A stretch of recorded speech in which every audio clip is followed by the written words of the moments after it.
These digital cameras have some great automatic features, and at times they can be a lifesaver.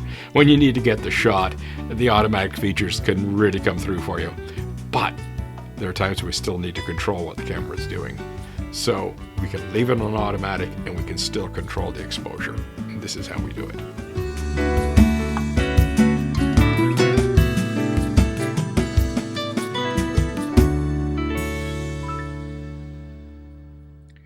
Hi, Peter Charles here of Hooked for Life Photography. And in my last two videos, we talked about metering problems, and we also talked about some of the metering modes and how they can cause problems or solve problems. And today we're going to talk about how to take a little bit more control of the situation. When we're out with our cameras, we may want to leave them on automatic rather than put them on manual. So if you're running on automatic, you stand to risk the problem where the camera and the meter will get it wrong. You still need to take control of the situation and either bring down the exposure or move the exposure up. So, you know, a dark situation, you might want to bring the exposure down. In a bright situation like snow, you'll have to bring the exposure up. But how can you do that when your camera's on automatic? So there is such a device. It's called exposure compensation, and it's right here, this little dial here, and you can see it's graded in stops. So we've got -1, -2, -3 stops, and +1, +2, +3 stops. So you can go underexpose as much as 3 stops or overexpose as much as 3 stops. Why is this important? Well, I'm going to put up 2 frame captures from one of my fishing videos. It was a bright sunny day, but there was some high wispy cloud. So when I set up the camera, I put it on manual. I brought the exposure about 2/3 of a stop down because I had dark trees and dark water, and that would cause it to overexpose. So dropped 2/3 of a stop, got the right exposure for the conditions at the moment I was actually working on the camera, because then I leave the camera, get in front of it, and do my thing. Well, those wispy clouds were coming and going. And so when you look at the entire clip, you can see this, you know, wavering, if you will, in the tonality as it went from properly exposed to overexposed to properly exposed to overexposed. So you can see both clips here. One is properly exposed and the other one's too bright.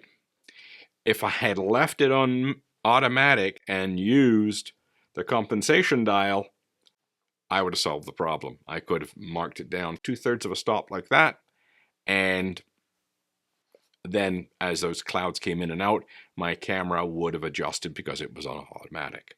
So the exposure compensation dial is a wonderful tool where you can leave your camera on automatic to deal with, you know, changing lighting conditions, but you can dial down or increase the exposure as required by the scene. So we're going to walk through this black card I've got in front of me with the yellow square on it. And we are going to step through some exposures using the compensation dial, and you'll see the difference it makes. So right now the camera's on automatic. You see shutter speed here is on A, aperture is on A. So we're fully automatic, and I'm just going to control the exposure with this dial. So right now I'm at 0, which means I'm exposed according to the meter. And you can see the card is supposed to be black, but it's gray, and the yellow square is kind of blasted out. It's lost its color saturation. So I'm going to start dropping at 1/3, 2/3, full stop, and you can see the scale on the left. It changes. It shows me that I'm at -1 on 1 stop underexposed. So if you look at the screen, you can see that, you know, the yellow square is getting pretty close to proper yellow. The black is still a little gray. So we'll keep going. There's another 1/3, 1/2, 2 stops. Okay, at 2 stops, we start to see some really saturated yellow in that square. And we still see some tonality in the black. I mean, it's not sheer black. You still see some texture in there. And then if I go down to 3 stops underexposed, the yellow starts to get muddy and the black is gone completely featureless. There's nothing left to it. So in this particular case, 2 stops underexposed is about perfect. We've got a nice strong bright yellow, and we've still got some texture in the black, so it's not just solid black, and that accurately reflects what the card actually looks like.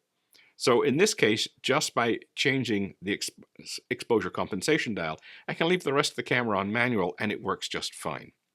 Now, in this particular camera, which is the Fujifilm X-T3, we have this compensation dial that's dedicated to the job. And it has this nice markings on it that tell us exactly what we're doing, which is really nice. We know exactly where we are. You can get the same compensation dials on these little cameras, except out of the box, they're not often configured that way. So we've got the dial at the top here, as you can see, this one right here. And right now, it's not configured to be a compensation dial. So I can have the camera on and turn it, and it's doing other jobs, or not doing anything, depending on the mode I was in, which is the problem when you've got one of these multi-mode dials. You have to know what mode you're in to know what it's going to do. And if I was to go into the menu system and change it to exposure compensation, that has a knock-on effect to other modes. So you really have to be careful when you're changing these things. You have to go into the manual and read the manual and find out where it is in the menu system to change this. Then think about the other knock-on effects. Because in aperture priority mode, where it is right now, this is changing the aperture. It's not doing any compensation. So if I put this under compensation, then I have to use this ring to change the aperture. Not a bad thing, but you have to know about this stuff. So that's why these little point and shoots look easy to begin with, but as soon as you start to try and take control of them, you're better off with a camera like this that has a compensation dial clearly marked that says, this is it, turn it. It doesn't take any brains to figure this out, but it does take some reading of the manual and some thinking before you start changing this to get the compensation. Also, this is a different camera. This is my little Olympus. It's my fishing camera. This dial does do exposure compensation. And this is my little Ricoh. It has a command dial, and then you have over here this little adjustment dial, which tells you what it does, which is nice. So there's 3 different point and shoot cameras, and they all work differently. So you can't say, oh, because the Panasonic is this way, the Olympus and the Ricoh are going to work the same. No. So that's why, we'll get onto the subject later on, but having cameras with, dials like this make life easier. So that's exposure compensation. Enough of a rant about camera dials. Keep in mind the purpose is for you to have your camera on automatic because that's the best way to be working in that situation. And you can use the exposure compensation dial to get the results you want. So that's exposure compensation. If you have a little camera like that, find out how to turn it on. And if you have a camera like this, you're ready to go right off the bat. Cheers.